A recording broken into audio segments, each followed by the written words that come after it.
Here we have NTI Day number 16, 5th grade reading. This journey story is about Lewis and Clark. It's lesson 25. I'm going to go over the vocabulary and then we'll play this story for you. The first word is expedition. Adventurer Edmund Hillary led an expedition to climb Mount Everest. Number 2, tributaries. This creek is one of the tributaries or small branches of a large river. Number 3, trek. These hikers are on a week-long trek through a national park. Barrier. Thick vegetation forms a barrier in the jungle. Explorers must cut through the obstacles. Number 5, despite. Despite the blazing heat, these pioneers crossed the prairie. Number 6, fulfilled. This astronaut fulfilled his lifelong dream of going to the moon. Number 7, range. Jim Bridger explored the mountain chain known as the Rocky Mountain Range. Number 8, techniques. This hiker knows different techniques or methods for starting a campfire. Number 9, resumed. After resting, this boy resumed his bike ride. He felt ready to ride again. Number 10, edible. Hikers need to know which berries are edible and which ones they must not eat. Okay, so we're going to listen to the story about Lewis and Clark. If I were you, I'd follow along with me today because I have a colored copy. I'm using the real textbook, so you'll be able to see the pictures better. Lewis and Clark. Give me 1 minute and I will hit play. Lewis and Clark by R. Conrad Stein. Essential question. How did explorers help America become the country it is today? In 1803, President Thomas Jefferson doubled the size of the United States after completing an agreement with France called the Louisiana Purchase. He had acquired the vast Louisiana territory west of the Mississippi River. Jefferson decided to form an expedition through the unexplored territory to the Pacific Ocean. He asked Meriwether Lewis to lead a group called the Corps of Discovery. Lewis chose William Clark to help him as co-leader. In 1804, Lewis and Clark began their journey from St. Louis, Missouri. They traveled through the Great Plains and then stopped for the winter season. A trader and his wife, a Native American named Sacagawea, joined the expedition when it resumed its journey in April 1805. Lewis considered the Mandan Indian stories about huge bears to be fanciful tales until one of the explorers was chased by a grizzly bear. William Clark had perhaps the best eyesight of any crew member. On May 26th, he saw the outline of a great mountain range to the west. In the next few days, all of the explorers could see the snow-covered Rocky Mountains on the horizon. The sight was inspiring as well as troubling. The explorers knew that they would have to find a way to cross the incredible barrier. Before they could cross the Rockies, the Corps of Discovery faced the Great Falls of the Missouri River in present-day Montana. Here, the river tumbled down a bluff that was as high as a modern 6-story building. The roar of the water was deafening. Lewis called it the grandest sight I ever beheld. But the waterfall meant that the explorers had to carry their boats and supplies up steep cliffs. before they could set out again on quieter waters upstream. Traveling around the falls took the party 24 days and left everyone exhausted. The Great Falls of the Missouri River were a beautiful sight, but also were difficult to travel around. Carrying her baby boy on her back, Sacagawea won the admiration of the crew. She carefully scanned the riverbank to find edible roots and fruit. These foods provided a welcome relief from the customary diet of meat and water. And in the mountain country, the Missouri River became a crooked stream that split into many small tributaries. Sacagawea pointed out landmarks that she remembered from a journey as a slave child, and she helped the captains choose the correct river branches on which to travel. Soon, the members of the party began to wonder why they had not yet seen any Shoshone or other American Indians. They had seen signs of Indian settlement, hunters' trails, and abandoned campsites, but since they left the Mandan and Hidatsa villages, the Corps of Discovery had not encountered any other people at all. Analyze the text. Explain historical events. What does the author do to make historical events easy to understand? How does this help you see relationships between the events and people described in the text? Sacagawea quickly proved to be a valuable asset to the expedition. In mid-August, Meriwether Lewis, hiking ahead of the party with a few other explorers, came upon 3 Shoshone women and several children. Lewis had carried an American flag in his pack for just such a meeting. He waved the banner and walked slowly toward the group. One of the children fled. The women sat very still, as if frozen with fear. Lewis explained that he was an explorer, and the women led him to their village. The Shoshone were a small tribe who were almost always at war with their powerful neighbors, the Blackfeet.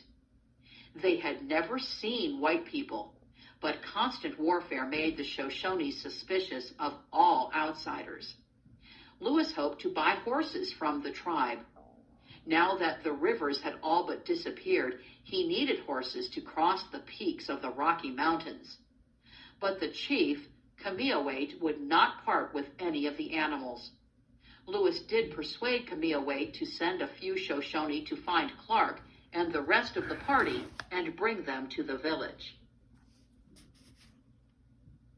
At first, the Shoshone were cautious of Lewis and Clark, but the explorers soon realized that they were fortunate to encounter the Indians. The next morning, Clark and the others arrived at the village, and a meeting was held with Chief Cameawait. Sacagawea prepared to serve as the translator. When the meeting began, Sacagawea stared intently at the chief. Then she broke into tears of joy. Lewis wrote, "She jumped up, ran, and embraced him, and threw her blanket over him, and cried profusely." Sacagawea recognized Cameawait as her brother, whom she had not seen in 6 years. Cheers and laughter rose from the village. The Shoshone hailed Sacagawea as a lost daughter who had come home. On September 1st, 1805, the Corps of Discovery left the Shoshone territory. Chief Cameawait not only provided the party with horses, he also gave them a guide to show them the best route through the mountains. Crossing the Rockies proved to be a difficult ordeal. The trails were too rugged to ride on, so the party walked and used the horses as pack animals. Analyze the text. Primary sources. The author uses a primary source, a direct quote from Lewis's writing, in the first paragraph. What can you conclude about Lewis from his words? The expedition crossed the Rockies on foot, using the horses to carry their equipment and supplies. In mid-September, a blinding snowstorm struck. Even the Shoshone guide got lost. Worst of all, the once abundant wild game could not be found on the high mountain peaks. The explorers were forced to kill some of their pack animals for meat. The explorers' journals report that the men laughed out loud when they finally crossed the mountains and reached grasslands on level terrain. The Lewis and Clark expedition emerged from the Rocky Mountains into the lovely valley of the Clearwater River in present-day Idaho. The waters were so clear that the river bottom and schools of fish were visible despite the river's depth. In the Clearwater country, Lewis and Clark abandoned their pack horses and built new canoes. They reasoned that the streams on this side of the Rockies would all eventually flow into the Columbia River, the major river of the Pacific Northwest. American Indians called the Columbia River the Oregon or Oregon. The land around it was later called the Oregon Territory. Upon reaching the Clearwater River Valley, the expedition built new canoes to continue their journey west. Traveling the rivers, the voyagers met the Nez Perce Indians, who taught them valuable techniques for building and sailing log canoes. Less friendly were the Chinook, who drove hard bargains when trading for goods. But encountering the Chinook meant that the Pacific Ocean was not far away.